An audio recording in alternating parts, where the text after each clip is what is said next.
Hi అండి. ఈరోజు onion samosa prepare చేసుకుందాం.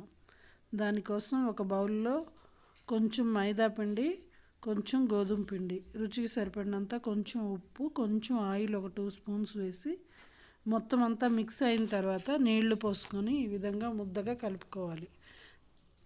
దాన్ని మనకు కావాల్సిన సైజులో ఒక 4-5 ఉండలుగా ఏ విధంగా చేసుకోవాలి. నేను ఒక 6 చేశాను. పల్చగా చపాతీ ఒత్తుకోవాలి. నువ్వు ఎంత పల్చగా చేసుకుంటే అంత పల్చగా, ఈ విధంగా ఇంత పల్చగా చేసుకొని అట్ల పెనం మీద వేసి కొంచెం కాల్చాలి. మరీ రోస్ట్ అవ్వకూడదు, కొంచెం పచ్చిదనం పోయినంత వరకు వేయించుకోవాలి. ఆ విధంగా చపాతీలను చేసి పక్కన పెట్టుకొని ఇప్పుడు ఒక గిన్నెలో మైదా పిండి ఒక 2 స్పూన్స్ వేసి నీళ్లు వేసి ఈ విధంగా కలిపి పక్కన పెట్టుకోవాలి. మన చపాతీలన్నీ ఈ విధంగా రెడీ అయ్యాయి. ఎడ్జెస్ అన్నీ ఈ విధంగా కట్ చేసుకోవాలి. 4 పక్కల కట్ చేసుకోవాలి. అది వేస్ట్ కాదు, దాన్ని కూడా మనం యూజ్ చేసుకుందాం. సెంటర్లో ఈ విధంగా మనం సమోసా షేప్ కట్ చేసుకోవడానికి ఈ విధంగా కట్ చేసుకోవాలి, రిబ్బన్స్ లాగా.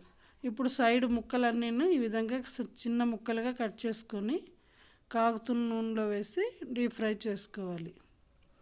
ఇప్పుడు వేరొక బౌల్లో సన్నగా కట్ చేసుకున్న ఉల్లిపాయలు, పచ్చిమిర్చి, కరివేపాకు, కొంచెం కొత్తిమీర, రుచికి సరిపడినంత ఉప్పు, కొంచెం ధనియాలు, జీలకర్ర పొడి, గరం మసాలా, కారం కొంచెం, మనం పచ్చిమిర్చి వేసుకున్నాం కదా చూసుకొని వేసుకోవాలి. అలాగే ఆమ్చూర్ పౌడరు, ఇప్పుడు మనం చిప్స్ను వేయించుకున్నాం కదా అవి కూడా వేస్తే సమోసాలో క్రంచీగా బాగుంటాయి. ఈ విధంగా సమోసాని కోన్ షేప్లో చేసుకొని ఈ స్టఫింగ్ని ఫిల్ చేసుకోవాలి. ఇప్పుడు మైదా పిండిని కొంచెం అద్దుకొని కవర్ చేసుకొని కోన్ షేప్లో ఈ విధంగా చేసి పక్కన పెట్టుకోవాలి మన సమోసాలన్నీ.